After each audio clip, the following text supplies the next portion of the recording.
Hi అండి, welcome to my channel. ఈరోజు మనం ఎంతో టేస్టీ అయినా హెల్దీ అయినా రాగి లడ్డు ఎలా చేసుకోవాలో చూద్దాము.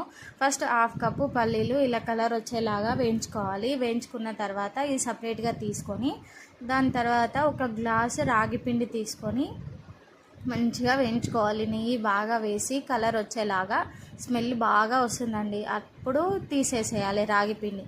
దాని తర్వాత ఒక మిక్సీ జార్లో బెల్లము, ఈ పల్లీలు, బెల్లం మనం ఎంత తీసుకోవాలంటే ఇప్పుడు ఒక గ్లాస్ ఇది తీసుకున్నాం కదా, హాఫ్ గ్లాస్ పల్లీలు తీసుకున్నాం కాబట్టి ఒక గ్లాస్ పైన హాఫ్ గ్లాస్ బెల్లం తీసుకోవాలి.